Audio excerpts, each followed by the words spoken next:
A Colômbia está agora passando por um processo de fuga de capital ao ponto em que o presidente Petro, ex-guerrilheiro de extrema esquerda, teve que falar: gente, por favor, não tirem o seu dinheiro daqui, nós temos tantas oportunidades.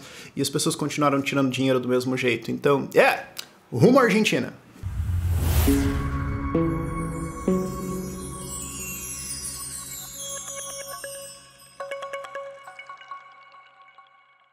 Mas vamos entender o que está acontecendo agora na Colômbia. O Petro foi eleito, Petro, sei lá. Eu queria descobrir qual que é o nome correto, qual que é o jeito correto de pronunciar, para depois pronunciar errado, só para ofender quem defende ele. O Petro foi eleito agora em junho de 2022, já tinha a preocupação que ele poderia ser eleito antes, e de lá para cá tem um processo de queda de reservas internacionais na Colômbia por causa de fuga de capital. Pessoas que têm dinheiro lá em moeda forte estão olhando e falando: ficar num país que elegeu um ex-guerrilheiro de extrema esquerda que está colocando uma proposta de subir a taxação do país em torno de uns 10%. Vamos com um não, certo? E isso aí vai jogar a Colômbia num processo de empobrecimento. Isso aí vai quebrar amanhã? Não. Isso vai quebrar semana que vem? Não. Até você chegar numa situação de Argentina vai levar alguns anos. Ok? Essa que é a coisa de quando a esquerda começa a explodir um país na América Latina. Leva uns 5 a 10 anos. Mas essa pedra, esse bêbado, acabou de tropeçar em cima do morro. E agora nós estamos vendo ele caindo em câmera lenta. E você olha pro morro, vê que ele é longo e fala: só tem um jeito que isso aqui pode terminar. Se você for olhar agora, gráfico na tela, a todas as reservas internacionais que existem na Colômbia, dava quase 60 bilhões de dólares no auge em 2021, depois de uma alta bem forte de 2012 para frente, quando o país começou a se pacificar, quando começou a resolver algumas coisas, também teve alguns momentos econômicos para isso acontecer. Mas teve uma alta bem significativa, chegou a quase 59 bilhões de dólares e caiu para agora em torno de 56, e esse é o dado de setembro. Agora em outubro já deve estar menor, porque já teve 1 bilhão de dólares em vendas de títulos estrangeiros e algumas coisas. O meu chutão é que isso agora deve estar em torno de 55 bi.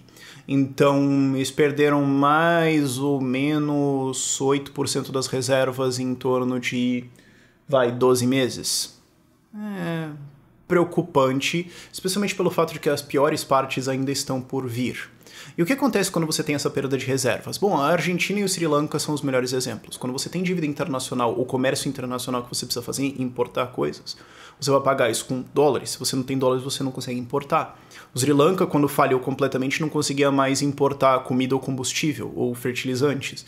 A Argentina está fazendo todos os tipos de controle de câmbio agora e chegou ao ponto de ter câmbios diferentes de todos os tipos e mercado negro de dólar e tudo mais. E a Colômbia está longe disso aqui ainda. Isso não vai acontecer ano que vem ou tudo mais. Mas o fato é, se as reservas vão para baixo do que é considerado um nível de segurança de alguns meses de comércio internacional, mais o que é necessário para as pessoas darem saída, você liga uma luz vermelha nessa economia aqui. Você tem uma situação já grave. E o problema é que esse processo é explosivo. Porque o que acontece? As reservas internacionais são importantes para as pessoas darem saída. Quando você vai investir num país que tem uma moeda que você está pouco se importando, você quer saber se você consegue sair. Então você vai investir na Colômbia. Você é um investidor alemão. Você quer investir na Colômbia, você fala: eu quero comprar um apartamento aqui, ou quem sabe uma empresa, investir nos mercados, investir na produção disso ou daquilo, mineração do país, sei lá. Então eu vou trazer aqui 5 milhões de euros e eu vou trocar por seja lá qual for a shitcoin de vocês aqui, mas eu quero saber se o Banco Central tem essas reservas em euros ou dólares, de maneira que se eu quiser vender os meus shitcoins de vocês aí, tanto faz, e comprar euros ou dólares de volta, tem para eu comprar para eu pegar isso e sair. Porque se eu vender por isso e vocês me pagarem em peso colombiano, eu vou fazer o que com isso? No resto do mundo? Que serventia que a moeda de vocês tem? Nenhuma. Por isso que é obrigatório usar, inclusive. Se tivesse serventia, vocês não precisariam fazer isso, que é o caso do euro ou do dólar, por exemplo. Ou em alguns casos menores, libra esterlina, ou franco suíço, algumas coisas assim, mas primariamente euro e dólar. As pessoas não precisam obrigar a isso, inclusive se você deixar livre, vários países vão converter para essas moedas automaticamente. Inclusive, boa parte do processo argentino econômico agora é evitar essa conversão, porque o Banco Central perde a capacidade de imprimir e pagar o seu déficit, daí eles teriam que cortar despesas ou subir impostos, e eles não querem que a população entenda que tem consequências para a irresponsabilidade fiscal, mas devagar. O ponto é, você precisa ter essas reservas em caixa para que investidores venham. E se você tem um número de investidores respeitável no seu país e as reservas começam a ficar pequenas, todos eles começam a pensar ao mesmo tempo: tem 200 pessoas nesse barco e bote salva-vidas para 100. Se eu não acho que o barco vai afundar, dane-se, eu vou só curtir o cruzeiro. Agora, se eu acho que o barco vai afundar, eu vou sair correndo para aquele barco o mais rápido possível. Só que como que eu sei que todas as outras 199 pessoas estão pensando em alguma coisa similar, eu preciso correr antes de todo mundo. Então, em resumo, quem se desespera mais cedo, se desespera melhor. Então, quando você chega num ponto onde esse tipo de raciocínio começa a acontecer, geralmente entre esse ponto e governo congela as contas e bloqueia saques em dólar ou alguma coisa assim, geralmente o espaço entre essas duas coisas não é muito grande. E quando esse processo de fuga de capital começa, como começou na Colômbia, o que você precisa ter é sinais claros, não só político falando na TV, mas políticas claras de calma, vai ficar tudo bem. O governo colombiano está fazendo basicamente o contrário disso. O Petro foi pra televisão, foi num discurso dele, que é os reportes normais dele, não foi alguma coisa assim, breaking news, tudo mais. No meio dos discursos dele que ninguém se importa. Tava falando, não, porque as pessoas estão tirando dinheiro daqui, fiquem, poxa, tem muitas oportunidades. Se esse é o melhor que você pode fazer, tipo, estão terminando com você e você tá basicamente dizendo, não, fica, eu vou mudar. Se esse é o teu melhor, meio que temos um problema, certo?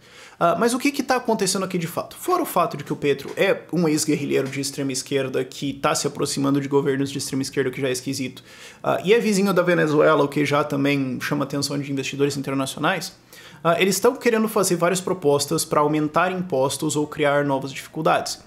Inclusive, por causa desse negócio de fuga de capital, ele até falou, não, porque agora o Banco Central está tentando subir juro, né? Porque o Banco Central americano está subindo juro, o que torna o dólar mais valioso.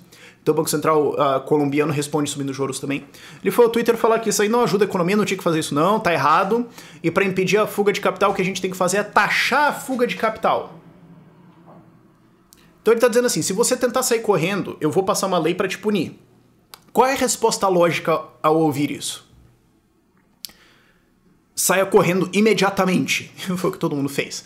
Inclusive o Ministério das Finanças dele, o ministro das Finanças dele foi no dia seguinte falar, não, isso não vai acontecer.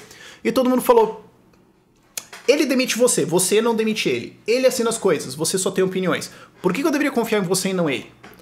Ao qual ele não tem realmente nenhuma resposta. E qual que é o montante de aumento de impostos sendo proposto? Vamos lá. 2019, eu pego dados de 2019, porque 2020 e 2021 foi tudo zoado pelo Covid. Então, só pra vocês terem uma noção. 2019, o governo colombiano roubou da população via impostos em torno de 48,5 bilhões de dólares. O Petro tá prometendo agora um aumento de 5 bilhões de dólares em impostos, né? A moeda colombiana lá, só fazendo a conversão a 5 bilhões de dólares. Então é um aumento aí de em torno de... Tá, o orçamento cresceu um pouco para cá e tudo mais, mas em torno de 10%. Eu subi a taxação do país como um todo em 10%. É como se aqui no Brasil o impostômetro calculado para agora esse ano vai dar em torno de 2,8, 2,9 tri. É como se um candidato à presidência aqui falasse assim, a gente, para começar o dia... Vamos subir impostos aqui em todo mundo em torno de 280, 290 bilhões de reais. Essa é a minha proposta. O Ciro estava propondo 200. Assim, é claro, o Lula, aliás, nem apresentou as contas dele, não apresentou plano de governo nenhum, mas... Vocês estão entendendo que está acima até do que o Ciro estava falando? E vale lembrar também, em torno de 50% desses novos impostos que ele está propondo, que são em terras, em grandes fortunas, em dividendos, algumas coisas assim, aliás, em pessoas com renda mais alta e tudo mais, mas tem vários impostos em negócios. Mais ou menos metade disso vai cair no setor de mineração colombiano, que atrai muito investimento internacional e é boa parte do motor da economia. Então, a chance de sair explodir o negócio é um pouquinho preocupante. Tanto que, desde a eleição dele, o peso colombiano perdeu 30% do seu valor e tem tudo para piorar. E aí? Como é que vai funcionar essa história? Tudo indica que a situação vai se agravar. E assim, Bogotá e a Colômbia, Medellín também, algumas outras cidades ali... eram interessantes do ponto de vista de um nômade digital, de você viver de uma vida mais livre e tudo mais. Você tinha nômades digitais indo para lá, você tinha investidores estrangeiros indo para lá, a gente tinha isso como uma possibilidade dentro da SET, mas olhando isso aqui agora, acabou. Aqui, acabou. Então, a tendência disso é que vai piorar, a tendência disso é mais impostos, mais desaceleração, uma visão mais esquerda da economia. Então, desaceleração de investimentos, o que vai causar desaceleração econômica, o que afasta investimentos, lá, lá, lá, lá, lá, lá. E se o Petro conseguir fazer essas coisas de impedir o Banco Central de subir a taxa de juros ou fazer algumas coisas desse tipo, isso faz com que o investimento em pesos colombianos se torne cada vez menos atrativo. Do outro lado, você sempre tem países no mundo que estão ficando mais atrativos. Então, Colômbia conseguia atrair investimentos e teve algum desenvolvimento por causa disso, por ser atrativa. É um país consideravelmente livre para padrões latino-americanos. No ranking de facilidade de negócios, eles estavam lá em 50 e pouquinho. O que não é exatamente uma posição muito maravilhosa, mas aí, o Brasil e a Argentina estão lá em 120 e porrada. Então, se você quer estar exposto a mercados latino-americanos, mineração, petróleo, etc., Colômbia podia ser uma alternativa interessante, não vai mais ser. Isso começa a ser uma espiral de detonação econômica. O caminho agora é para baixo. A questão é uma questão agora de velocidade, de intensidade e de o quanto precisa cair até os colombianos entenderem que talvez vamos arquivar, eleger um ex-militante guerrilheiro de esquerda não tenha sido uma boa ideia. Vamos ver. Quanto tempo será até um Javier Milei argentino? Aliás, um Javier Milei colombiano? Poderia acontecer, mas eu acho que vai levar uns anos aqui para frente. Isso acontece. Países muitas vezes escolhem um caminho de reformas e vamos nos tornar mais livres, e alguns países escolhem o caminho da estupidez econômica. Essa é a vida. A questão é, você tem a capacidade de se movimentar entre eles? Isso é uma coisa muito importante. Eu tenho muito essa filosofia de o que importa não é o que eu tenho agora ou onde eu estou, mas a minha capacidade de estar num lugar bom e de ir para caso seja necessário. Ou a minha maleabilidade a mudanças, a minha resiliência nisso. Isso é a coisa mais importante agora no mundo de grande velocidade de mudança. E a gente com a SET está aqui para te ajudar a entender essas coisas. Existem vários países no mundo que podem ser interessantes para você, e de qualquer forma é interessante você entender como sair do Brasil, o que você pode conseguir em termos de passaportes, que outros países podem ser interessantes para você ter esse conhecimento, para você começar a tomar decisões na sua vida que não necessariamente apontam para uma saída, mas que tornam isso mais fácil caso seja necessário. Então, se você quiser acompanhar mais essas coisas, a gente tem agora uma revista mensal sobre outros países que são muito mais livres que a gente recomenda. A gente tem os nossos e-books dentro da SET, a gente tem mais de 100 artigos gratuitos lá no nosso site. E a gente tem a consultoria da SET, que o pessoal tá reclamando do preço $1.000, então a gente fez uma preliminar, uma conversa assim, pra gente ir se conhecendo, mais rapidinha, meia hora para responder várias perguntas, que é só $100. Então, muito mais fácil para vocês, muita gente curtiu, muita gente gostou dessa ideia, então tem essa possibilidade lá para você. E por último, cara, eu acho que assim, no fim das contas, o que vai ajudar a Colômbia, o que vai ajudar colombianos que vão ficar ali por último, porque tem a galera que não vai conseguir sair, é o Bitcoin. Bitcoin existe justamente para essas situações. Bitcoin existe como uma ferramenta de proteção das pessoas contra a estupidez de um governo que elas não podem resistir ou fugir. Então, se você está preso num país que decidiu ser idiota, o que você faz? Bitcoin está lá para isso. Tanto que o Bitcoin tem crescido muito fortemente em vários países em desenvolvimento que escolheram a estupidez econômica. Muita gente achou que isso era uma tecnologia super complexa, que só ia pegar em Alemanha, ou Japão, ou Coreia do Sul, Canadá, Estados Unidos, países mais tecnológicos assim, mas não. Ele se mostrou como um seguro de vida interessante justamente nesses países que escolheram o DERP econômico como uma base. Então, pelo menos mais pessoas lá na Colômbia vão ter acesso a isso, possivelmente mais facilmente, porque já tem toda uma inteligência da Venezuela vindo para isso, já tem vários venezuelanos na Colômbia usando o Bitcoin para mandar dinheiro de volta para familiares que ainda estão presos na Venezuela por algum motivo.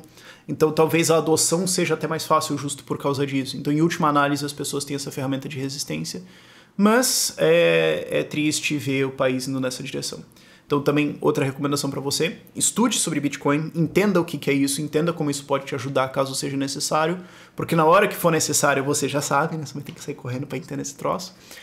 Com o resultado das eleições vindo, acho que é um pouco mais fácil de entender a importância disso. Controles de capital tendem a vir bem rápidos, sabe? O cara não vai ficar avisando assim, eu vou controlar, é só um dia, bau, e acabou. E se você quiser comprar Bitcoin, é na Bitpreço. Bitpreço é uma patrocinadora aqui do Ideias Radicais, que é uma exchange que acessa outras exchanges e vendedores, te dando o melhor preço do mercado. Então, se você quiser comprar Bitcoin, por definição, o melhor lugar no Brasil é a Bitpreço. Link disso vai estar aqui na descrição, da sede também. E acho que os próximos anos serão com 1 ou 2 vídeos anuais sobre a situação da Colômbia. Agora a dúvida é se a gente vai chegar no nível estilo vídeos da Argentina ou estilo de olha só, eles acordaram e fizeram uma coisa legal. Não sei. Tá na mão das lideranças da Colômbia agora, das lideranças liberais lá. E tem um movimento libertário lá, um movimento liberal lá interessante, crescendo, dedicado. Acho que é o momento deles se apresentarem. Vamos torcer. Por esse vídeo é isso.